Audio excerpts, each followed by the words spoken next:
और हम सब जानते हैं कि दुनिया भर में ये माना जाता है कि India is illegally occupying Kashmir. वो भारतीय सेना को गाली देती रही, वो कश्मीर को भारत का हिस्सा नहीं मानती रही, वो कश्मीर को अलग देश के तौर पर देखती रही, वो भारत सरकार से मोटी पगार लेती रही, लेकिन सुर पाकिस्तान के बोलती रही। वो महिला कल रिटायर हो गई।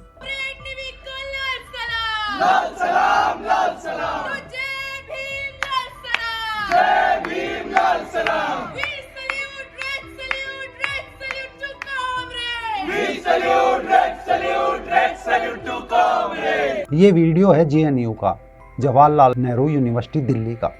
5-10 छात्र खड़े हैं जो जेएनयू की प्रोफेसर निवेदिता मेनन के रिटायर होने पर विदाई देने के लिए इकट्ठा हुए हैं।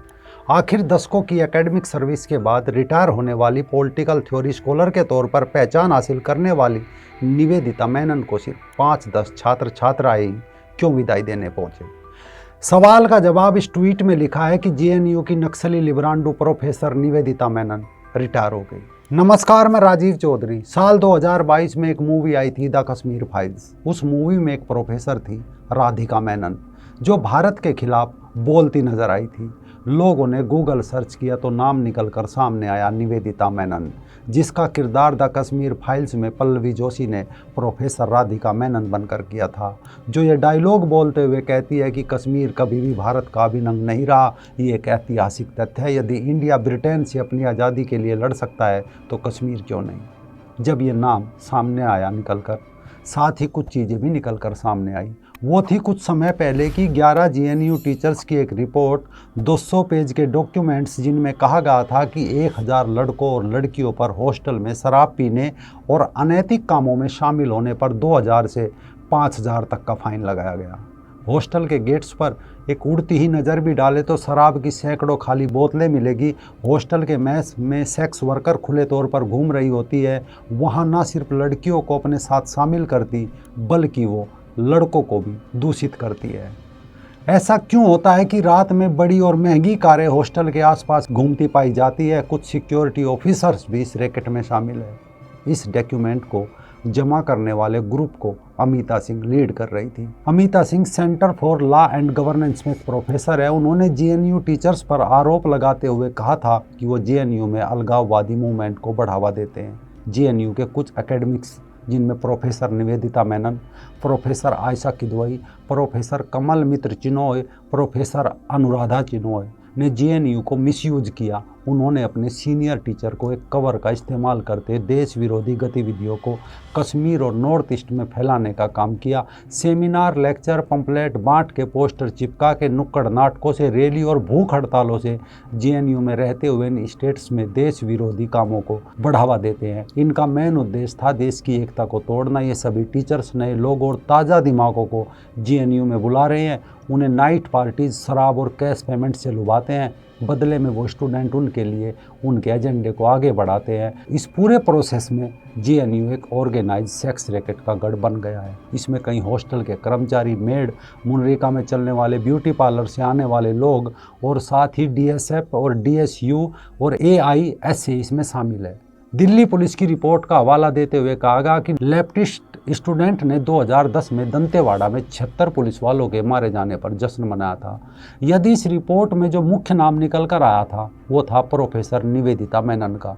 यदि किसी ने कश्मीर फाइल फिल्म नहीं देखी तो वो भी इससे अंदाज़ा लगा सकता है कि निवेदिता मेनन का असली चरित्र कैसा रहा होगा। वो देश की राजधानी दिल्ली में बैठी कश्मीर के अलगाववादियों की प्रवक्ता की तरह होती है, जो कश्मीर की आज़ादी की बात करती है। एक सेंट्रल यूनिवर्सिटी के हज़ारों बच्चों को अपने ही देश के खिलाफ बरगलाकर कश्मीर को अलग देश बनाने की मांग करती है। देश के दुश्मनों और आतंकवादियों की पैरोकार की तरह काम करती है। वो इस तरह का नैरेटिव घड़ती है जिससे कि अलगाववादी किसी क्रांतिकारी की तरह नजर आने लगे और भारतीय सेना मानो पूरी खलनायक की तरह दिखने लगे। और हम सब जानते हैं कि दुनिया भर में ये माना जाता है कि India is illegally occupying Kashmir.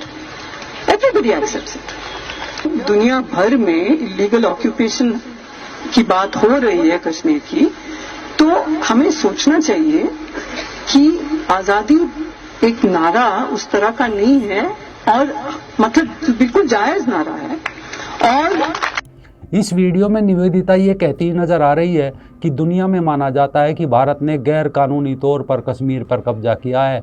अक्सर ऐसे नक्शे प्रकाशित होते हैं जिसमें दिखा जाता है कि कश्मीर भारत का अंग नहीं है। देश में इस तरह की पत्रिकाओं को कभी जला दिया जाता है या फिर सेंसर कर दिया जाता है, जिससे वो हमारे पास नहीं पहुंच पाती। जब दुनिया भर में कश्मीर पर भारत के गैर कानूनी कब्जे की बात हो रही है तो हमें सोचना चाहिए कि कश्मीर की आज़ादी का नारा गलत नहीं है, ये तो एकदम जायज़ नारा है। असल में ये वीडियो देखकर इसका जवाब कुछ इस तरह मिल सकता है कि जैसे कुतुब मीनार किसने बनाई इतिहास में पढ़ा जाता है, लेकिन ये नहीं पढ़ा जाता कि सोमनाथ का मंदिर किसने तोड़ा था, कितनी बार तोड़ा, क्यों तोड़ा। इसके अलावा ये भी पढ़ा जाता है कि लाल किला किसने बनवाया, पर यह नहीं पढ़ा जाता कि मथुरा और काशी के मंदिर किसने तोड़े और क्यों तोड़े। ये भी पढ़ा जाता है कि औरंगजेब टोपी सिला करता था, लेकिन ये नहीं पढ़ा जाता कि गुरु गोविंद सिंह के बच्चों की गर्दन किसने धड़ से अलग की थी। तो इसी तरह ये तो बताया जाता है कि निवेदिता मेनन JNU की प्रोफेसर है, लेखक है, वो political theory, feminist theory, Indian politics में स्पेशलाइजेशन रखती है। उसने gender and politics in India, seeing like a feminist जैसी किताबें भी लिखी है। वो the economic and political weekly, काफिला.org से और कई अखबारों में लेख भी लिखती है। लेकिन ये नहीं बताया जाता कि उसके अधिकांश लेख सिर्फ हिंदू धर्म के विरोध पर लिखे जाते हैं। कश्मीर की तथाकथित आज़ादी की पक्षकार है। वो कश्मीरी अलगाववादी नेताओं से उतनी ही सहानुभूति और प्रेम रखती है जितना पाकिस्तान रखे भी क्यों ना। भारत सरकार इसके लिए उसे मोटी तनख्वाह हर महीने देती रही, एक बतौर प्रोफेसर। वो भी एक ऐसी प्रोफेसर जो मार्च 2016 में JNU के भीतर ये कहती है कि भारत ने कश्मीर पर अवैध कब्जा कर रखा है। साथ ही इसी दौरान ये भी खबर आई थी कि प्रोफेसर मेनन ने जोधपुर के जयनारायण व्यास विश्वविद्यालय में एक संगोष्ठी में देश की सेना, राष्ट्रीय ध्वज और भारत माता की तस्वीर के लिए इतनी विवादित बातें बोली थी कि यह माहौल एकदम गर्मा गया था। आयोजक भी परेशान हो गए थे। बताया जाता है कि निवेदिता मेनन को यहाँ अंग्रेजी विभाग की ओर से आयोजित एक संगोष्ठी में बुलाया गया था। जब प्रोफेसर मेनन मंच पर आई तो उन्होंने खुद को देश विरोधी बताते हुए अपना परिचय दिया। उन्होंने अपने विषय पर स्लाइड के साथ बोलना शुरू किया तो पीछे प्रोजेक्टर से देश का नक्शा उल्टा दिखाया जा रहा था। कुछ देर तो हॉल में मौजूद प्रतिभागियों ने सोचा शायद गलती से लग गया होगा, लेकिन बाद में प्रोफेसर मेनन ने कहा, मेरे तो विभाग में भी उल्टा नक्शा लगा है। मुझे इस नक्शे में कोई भारत माता नज़र नहीं आती। भारत माता की फ़ोटो ये ही क्यों, इसकी जगह दूसरी फ़ोटो होनी चाहिए। भारत माता के हाथ में जो झंडा है वो तिरंगा क्यों है, मैं नहीं मानती इस भारत माता को। नक्शा ही नहीं, बाद में तो वो आगे बढ़ी और कहने लगी कि सेना के जवान देश सेवा के लिए नहीं, रोटी के लिए काम करते हैं, उन्हें सियाचिन में भेजकर क्यों मरवा रहे हैं। ये सब सुनकर वहाँ मौजूद कई लोगों ने आपत्ति की। उनकी बातें सुनकर कई लोग हैरानी में पड़ गए। इस पर मौजूद इतिहास के रिटायर प्रोफेसर NK चतुर्वेदी ने आपत्ति जताते हुए कहा कि आपने देश को बहुत कोस लिया, अब अपना भाषण समाप्त करें। बहस बढ़ती देख आयोजकों ने टी ब्रेक की घोषणा कर दी। बाद में आयोजक डॉक्टर राजश्री राणावत, सिंडिकेट सदस्य प्रोफेसर चंद्रशेखर चौधरी को सफाई दी कि प्रोफेसर मेनन ने ऐसी स्पीच के बारे में उन्हें पहले कुछ नहीं बताया था। आप उनके इन भाषण और स्पीच से अनुमान लगा सकते हैं कि ये कैसी शिक्षक रही होगी और दशकों तक उसने क्या पढ़ाया होगा, क्योंकि इनकी शिक्षा ही अजीब तरह की विध्वंसक लगती है। सोचिए, इतने सालों तक हिंदू धर्म और देश के प्रति कितने छात्रों के दिमाग में उसने जहर घोला होगा। करीब 1.5 से पौने 2 लाख रुपए हर महीने सैलरी लेने वाली इन प्रोफेसर महोदय ने कितना जहर फैलाया होगा।